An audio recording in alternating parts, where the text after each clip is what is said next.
Helen came to see me because she feels she's choked by her mother, who is codependent. Helen has to deal with her mom's emotional and mental well-being, and it's quite a burden. The mom wants to do everything with Helen, wants to know wherever she goes, wants to share everything she feels. The parents got divorced when Helen was 12. Her older siblings left the house. So Helen is the only one there. And she does want to help and she loves her mom, but she thinks it's too much. And there might be something from a past life. That's why she came to open a file of a past life. Ask her to close her eyes, relax, inhale white light. And she went into a European life in 1800s. She's a guy, a very smart one, growing up in a small village, working, helping the dad who had a shoe store. And at 18, they introduced him to a girl from the village. And they love each other, they like each other. She's very pretty. And they get married. And shortly after, they had a boy. So our hero, Helen, was working at this warehouse where they would ship chickens in big boxes onto carriages to take them away for delivery. And it was a decent job. It was okay pay, and she got along with her colleagues. The thing that wasn't her passion, that wasn't his calling. So he got frustrated and bored at work, and it impacted his home life, of course. He started being impatient and quiet and short with his wife. Sometimes he would lose his temper. Now, the wife was a great woman, a good housewife. They had a young child, a boy, which she was a good mom too, and everything was fine, and she was pretty. But he wasn't happy on the inside. So after 4 years, he left the job. The wife could not take it anymore. He couldn't find himself. He didn't know what he's supposed to do. He was overanalyzing everything, getting stuck in his head, as he could not pinpoint his calling, what would make him happy, what would be his contribution. And it was too much analysis. It was analysis paralysis. And he didn't do anything. He was sitting at home, driving everybody crazy.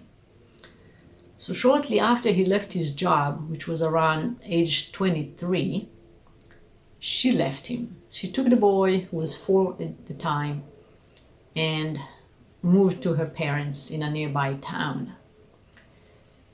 The wife was devastated. She had this big vision of a family, happy family, more kids, time together, holidays, loving relationship with her husband, and everything just crumbled, shattered because of this too smart for his own good husband she got, who's not a bad person, but he just couldn't find his calling.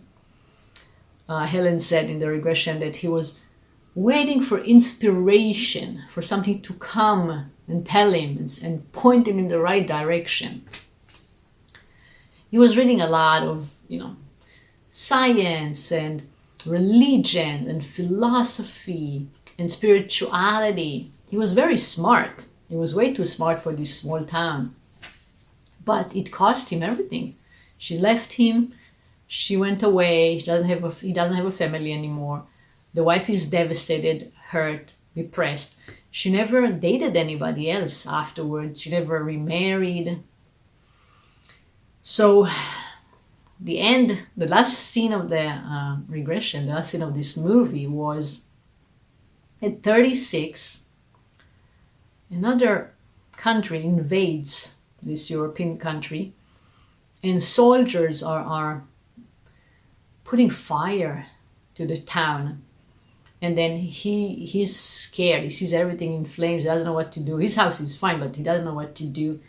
he runs to the neighbors, and they all, cowered together, terrified.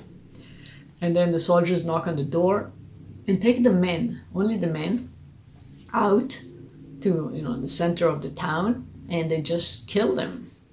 And Helen said it was a relief because she's been home for years, being supported financially by her parents who were in town, and didn't have a direction, didn't have a calling, didn't have a purpose.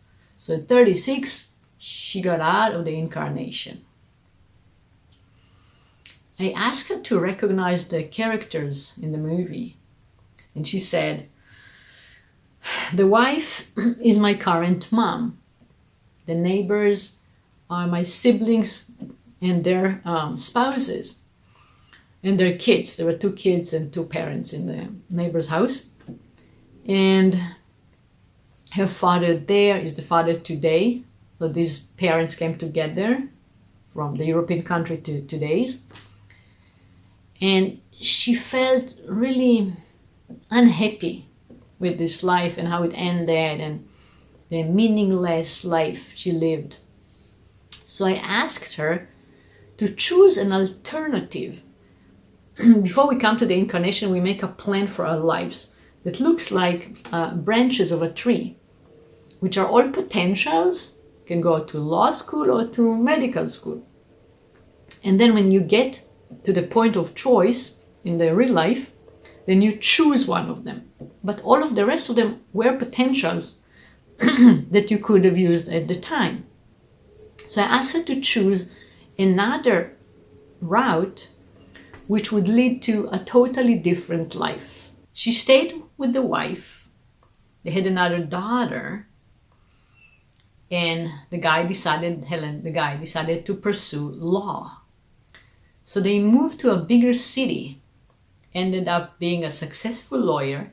He had 4 people working for him, and had a bunch of grandkids, and died at 90, feeling very fulfilled and loving the life he did with his loving wife. They had a very good relationship, lots of respect and attention and everything. And at 90, I asked him to die and leave the body and look over, the life he just ended. And he said it was very good life. He felt accomplished and fulfilled. And he could use his smart brain. It wasn't put to much use with the loading the chicken boxes. So as a lawyer, it was very interesting and different, and he could help people. He felt very good about the life he just ended.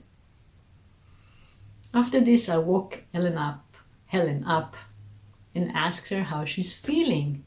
She said, oh, it's such a relief, and it's so fascinating. Now I understand why I feel obligated to be there for my mom, why I sort of allowed this codependency, because there was a lot of guilt underneath. And now that we clear that, I can love her and be there for her out of my own heart, out of the goodness of my own heart. I don't need to be driven by a guilt, sitting here somewhere. I checked on her a few days later, and I said, how is the domestic front? And she said, you know what? Surprisingly, it's much easier. I feel much better. I'm really there for her. And she's off my back. Doesn't inquire as much. Let me have my space. Now that I do give her the attention out of my heart, she's not as smothering as she was before. Thank you very much. It was very interesting.